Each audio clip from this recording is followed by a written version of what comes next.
tahun kelahiran Nabi Isa. Itu makna Masih, Al-Masih Isa bin Maryam. Nabi Isa ni dikenal dengan nama Al-Masih Isa. Sebab apa nama Masih? Allah Ta'ala beri makjizat kepada dia. Tangan dia tu kalau ada orang sakit ke, orang penyakit kulit ke apa benda, buta, dia sapu je, sembuh. Itu makna Masih. Masaha. Yang seorang lagi ada juga. Nama dia Masih Ad-Dajjal. Jadi Masih tu ada dua. Yang mukmin yang berimannya Nabi Isa. Yang jahat, yang kufur, Dajjal. Masih Dajjal. Sebab apa Masih Dajjal? Sebab mata dia sebiji sudah hilang, sudah tak nampak. Dan dia boleh masahal ard, dia boleh berjalan atas muka bumi, pagi sini, petang sini, timur barat dia boleh pergi. Dan dia juga ada benda yang pelik yang dia bawa, surga neraka. Baik.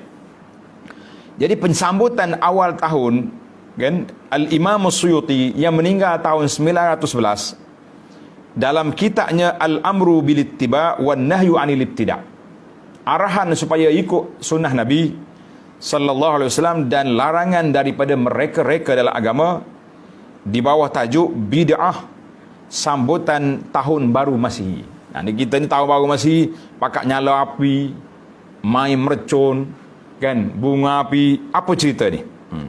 Kata Al-Imam Suyuti rahimahullah, apa yang dilakukan oleh ramai orang pada musim sejuk ini dan mendakwa ia adalah hari kelahiran Nabi Isa, maka apa yang dibuat pada malam-malam ini daripada perkara-perkara mungkar, seperti menghidupkan api, menyediakan makanan, pembelian lilin dan selainnya, maka sesungguhnya mengambil hari-hari kelahiran sebagai perayaan, ia adalah agama Nasrani ataupun Kristian yang mereka ciptakan. Perkara tersebut tiada nas dalam agama Islam. Sambutan hari lahir ini tidak pernah disebut pada zaman salaf terdahulu.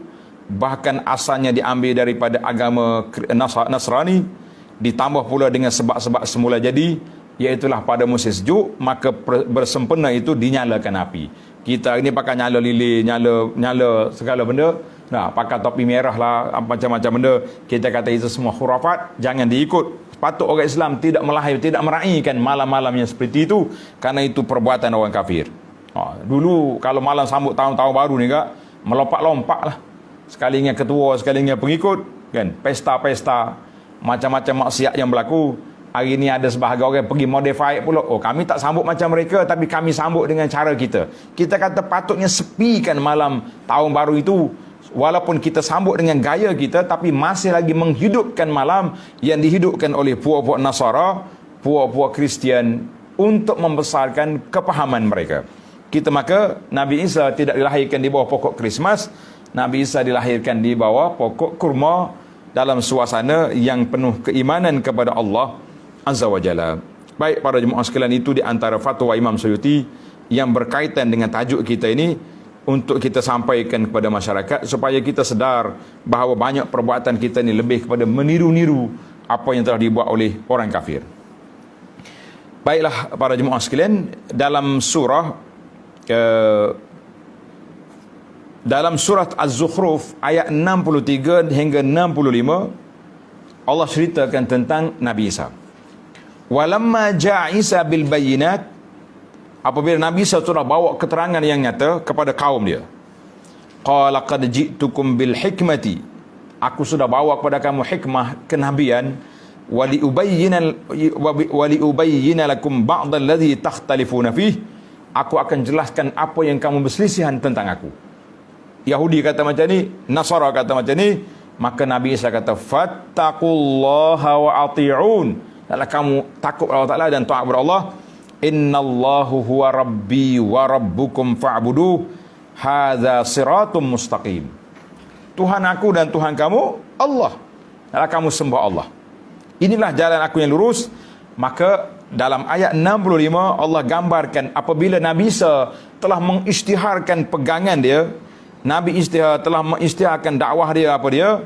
Fakhtalafal ahzabu min bainihim, masih lagi mereka berselisih pandangan, tak mau dengar kata Nabi Isa. Fawailul lillazina zalamu min azabi yaumin alim, celakalah bagi kumpulan-kumpulan yang berselisih itu, yang zalim diri mereka dengan tuduhan-tuduhan yang pelik, bagi mereka azab yang pada hari yang cukup pedih, cukup menyakitkan. Jadi para jemaah sekalian, Nabi Isa sudah isytihar dia punya pegangan. Nabi Isa telah menyatakan siapa dia.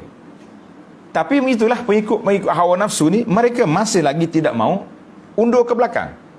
Tak mau tarik balik dakwaan-dakwaan yang buruk itu.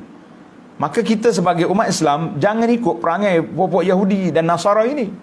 Apabila kita salah, pegangan kita tersilap ataupun amalan kita menyimpang daripada sunnah Nabi sallallahu alaihi wasallam, bila dimaklumkan, apabila diajar tentang sunnah, kita yutan baliklah. Kita undur balik ke belakang, kita mengatakan, oh saya tersilap.